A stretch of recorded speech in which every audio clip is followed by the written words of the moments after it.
Have immediate access to your headphones, sunglasses, even a drink on the go. Never worry about misplacing anything ever again. The uses are endless. ScottyVest will change your life. Try it out. Visit ScottyVest.com right now and browse dozens of styles for both men and women. There are jackets, pants, hoodies, and more. Stop toe fungus in its tracks.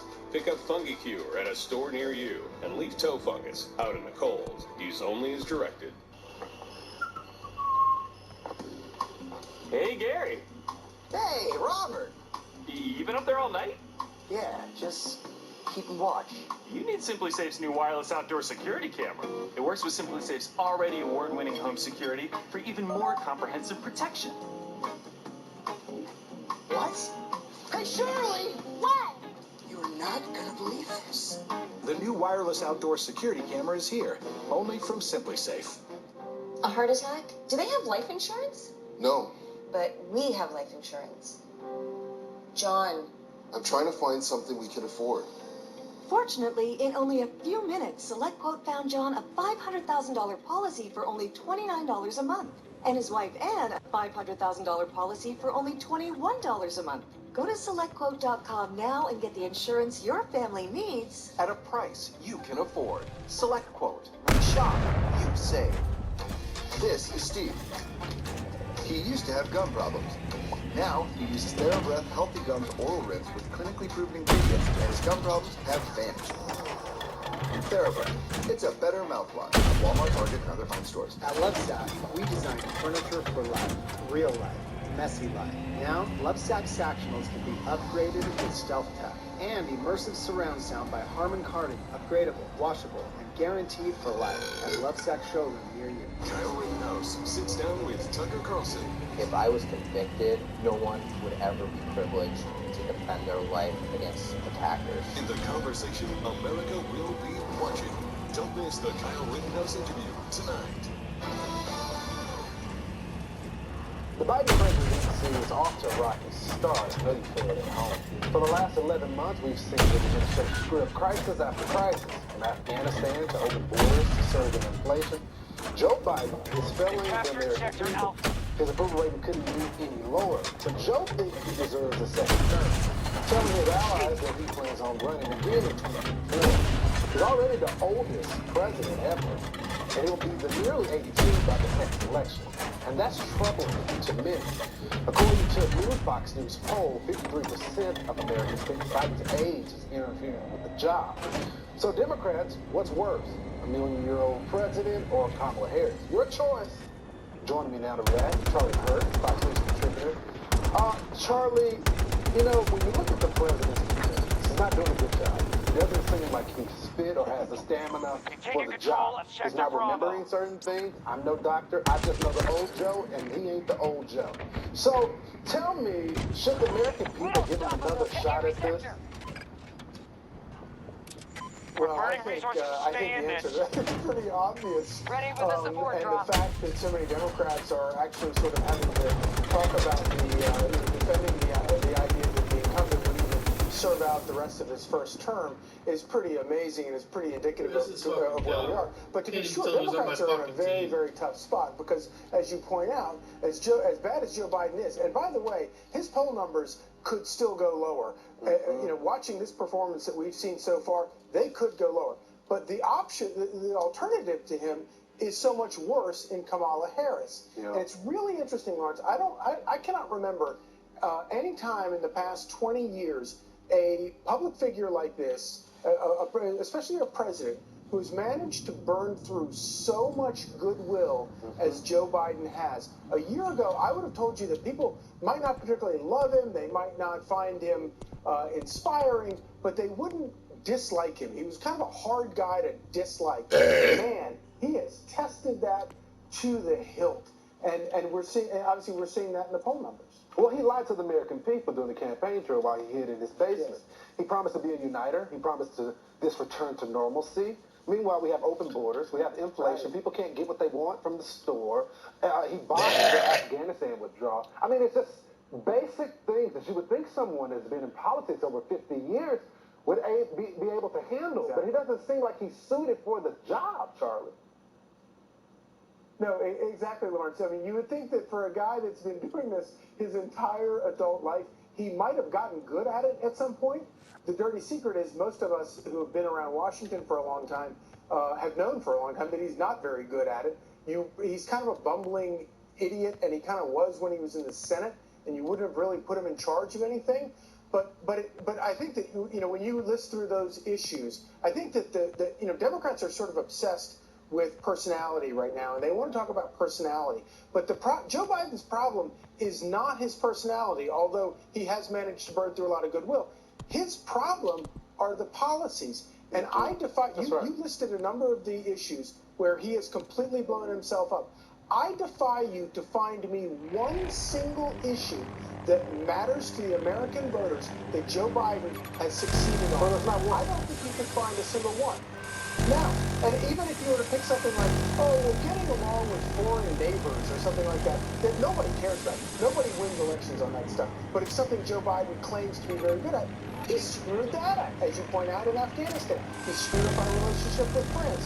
He's made lots of mistakes on the world stage that have done nothing to help America. And of course, back home, everyone knows that this sort of America last approach, because he so badly wants to undo everything that, every success President Trump had, really doesn't, not only does it not sell here, but we're finding out it doesn't sell over there either. Well, Kamala was doing backup for him. Meanwhile, the progressives rejected her in the primary, and this was supposed to be the golden child. We're targeting an objective in Sector Echo. Right. No, and it's kind of interesting how, she was much beloved, especially in Washington, in the corridors of Washington. Everybody was speculating that she was going to be the next rock star of the Democrat Party. Well, not only did that not work out with regular voters, as you point out, even among Democrat primary voters, she was flatly rejected. And it's just another example of where, you have these brilliant, genius central planners in Washington. That's right. They know everything. They don't know anything. I got to run, Charlie. Thanks so much for joining me tonight. Thanks so much for watching Fox News Prime Time. Sean Devlin will be hosting tomorrow. Tucker has a big interview. That's next. Friendly forces now control the majority of the sectors. Nice work.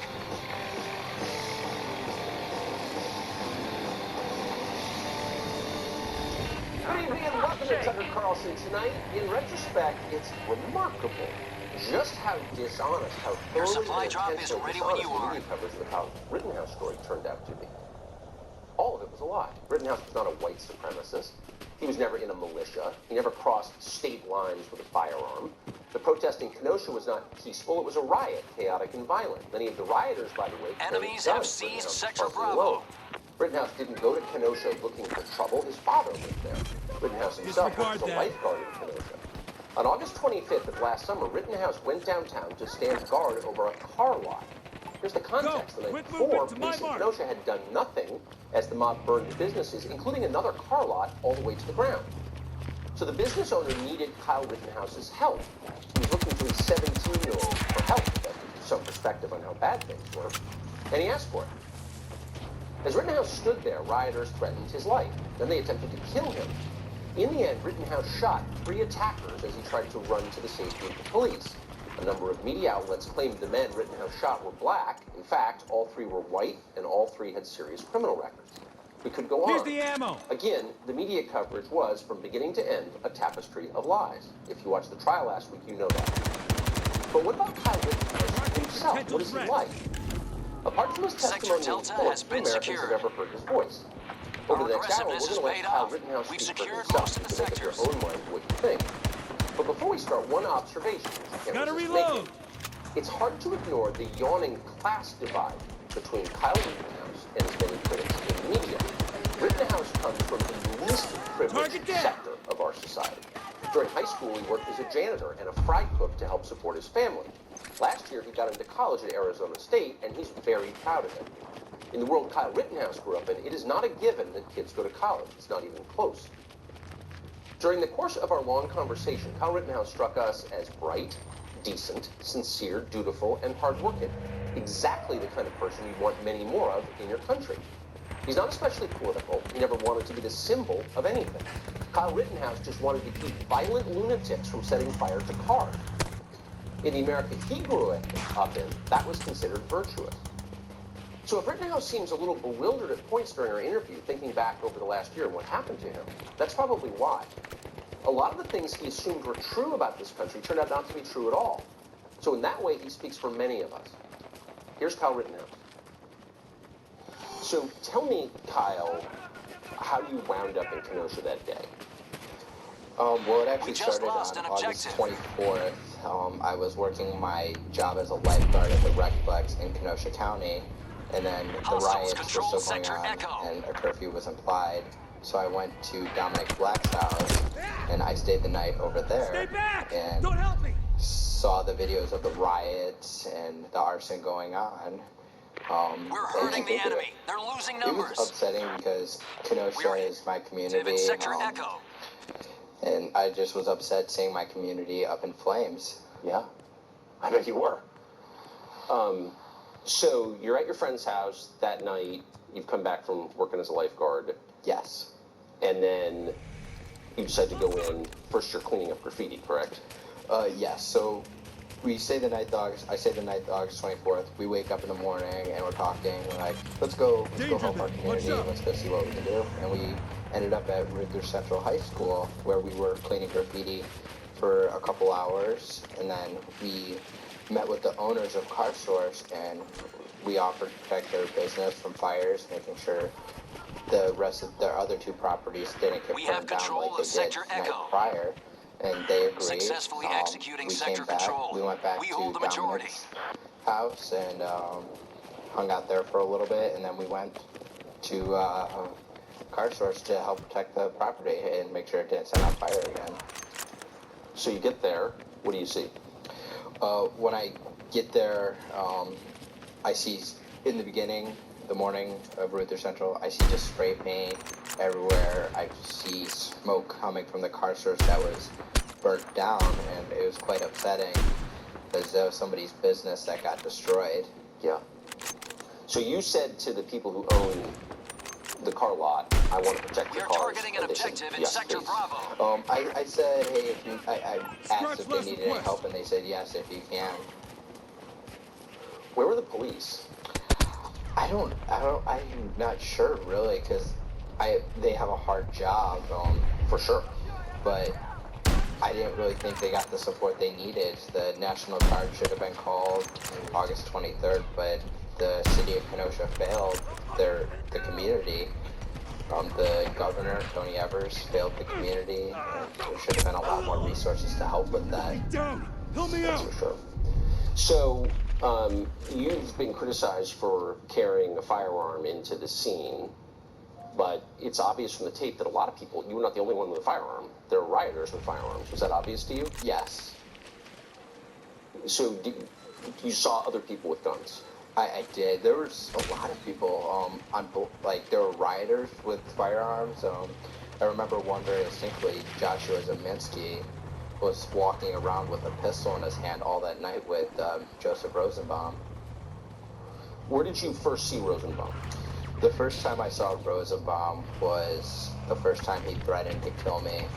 He was at the corner of the CarSource lot that I was at primarily that night, and I was asking people if they needed medical, and he came up to me and Ryan Balch, and he said, if I catch any of you MFers alone, I'm going to effing kill you. Had you ever seen him before? I have not. So you've never seen this guy, he walks up and threatens to kill you out of nowhere? Yes. It was quite shocking. I was like, why would somebody threaten to kill me? I'm just asking if people need help on both sides. I was there just to help anybody that needed it. Shockingly, the only people I helped that night were rioters. What kind of sense did you get from Rosenbaum? I mean, that sounds deranged.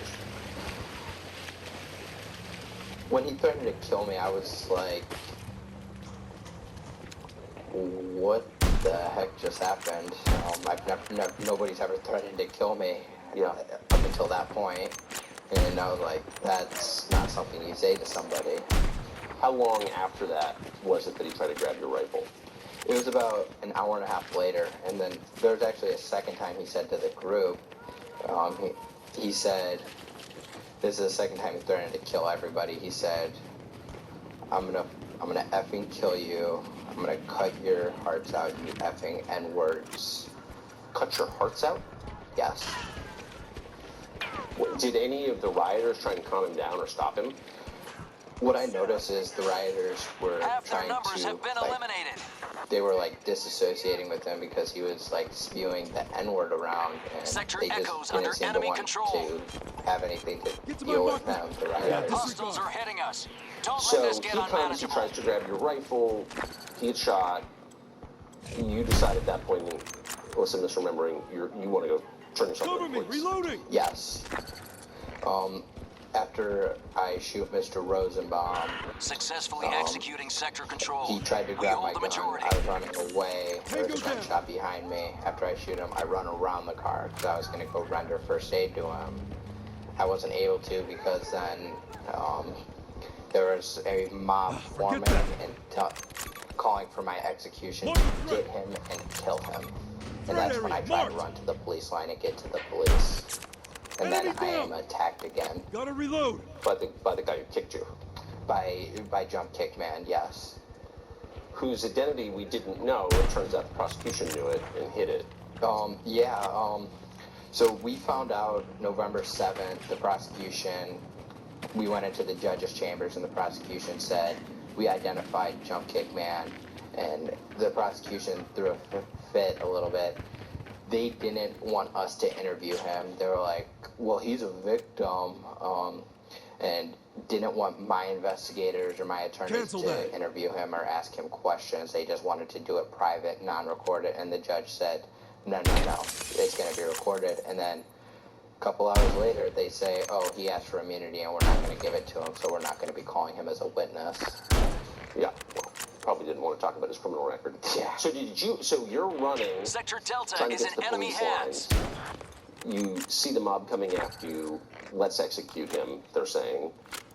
And then out of nowhere, Hostile you get forces dropped hold to the majority ground of the by the guy who sectors. kicks you in the head. Did you see him coming? I did. To backtrack a little bit, actually, as I'm running, Gage Grosskreutz came up to me with his phone and put it in my face, and he said, what are you doing? Did you just shoot that man? And I told him, I'm going to the police.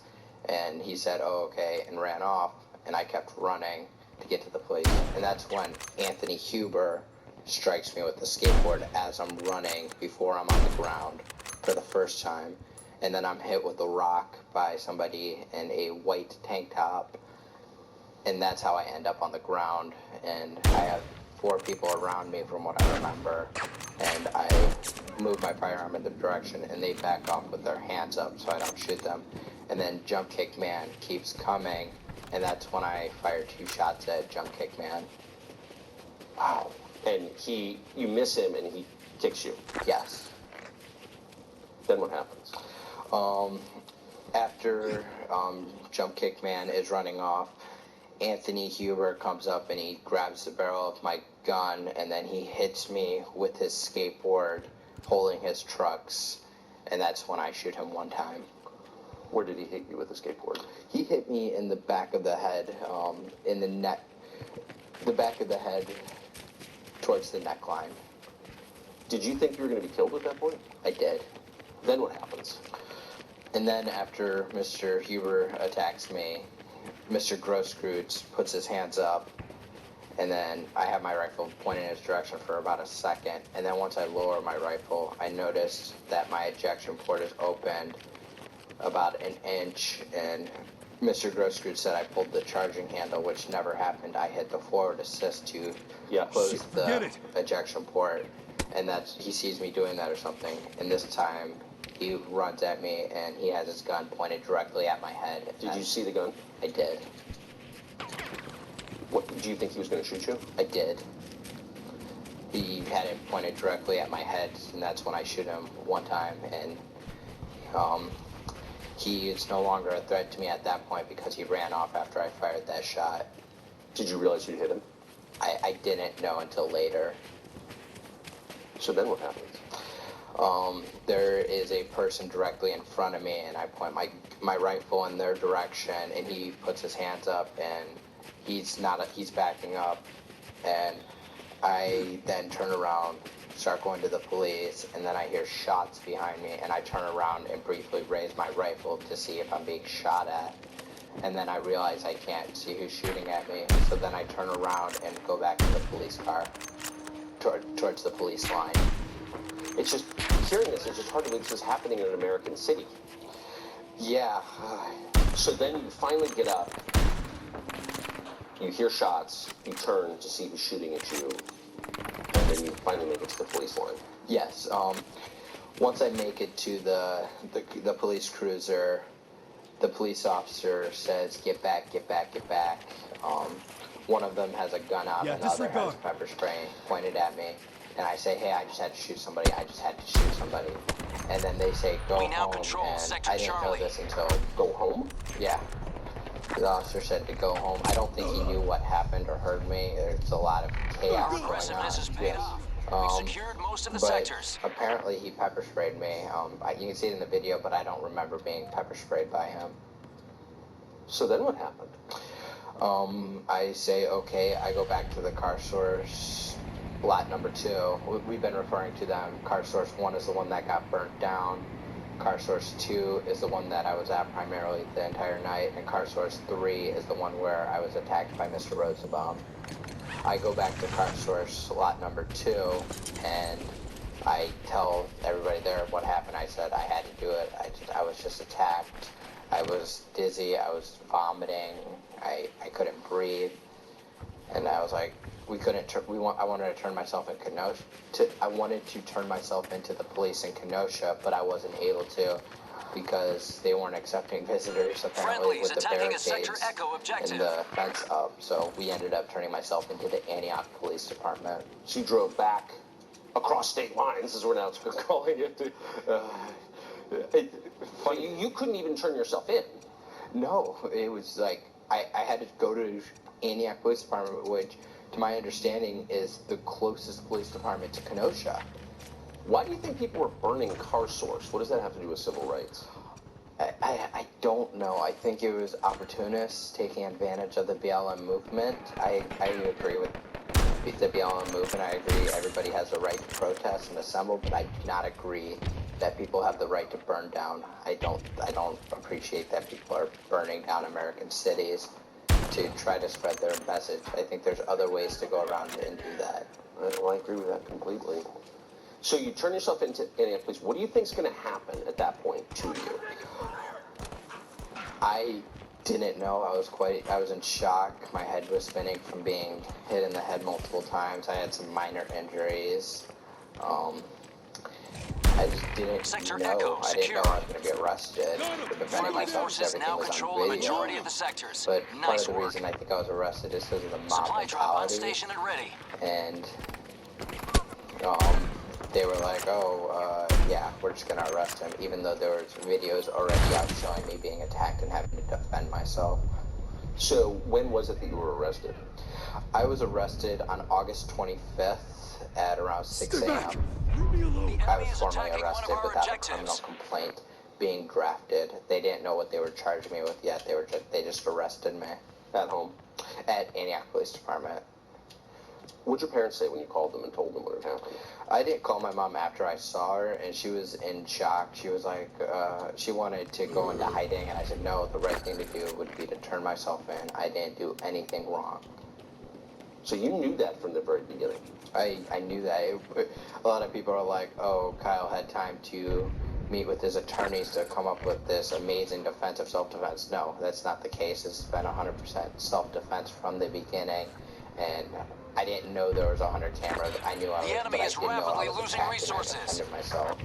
What do you think would have happened to you if there hadn't been the amount of video that there is? I can't even imagine. I don't think we'd be sitting here right now having this talk, Tucker. That's for sure. You'd never get out. I am not overconfident. Rittenhouse knows perfectly well the only reason he's free is because he can prove what actually happened thanks to big videos, but it didn't prevent him from going to jail anyway. He did, for a longer period than most people understand. During that time, he picked up a couple of attorneys who said they would help him. In his view, they badly abused him and his family and their trust. I'll tell you a lot about that in just a minute, and about the prosecutors. Also, a programming note, we had cameras behind the scenes throughout much of this case. Our Tucker Carlson Originals documentary called The Trial of Kyle premieres in December.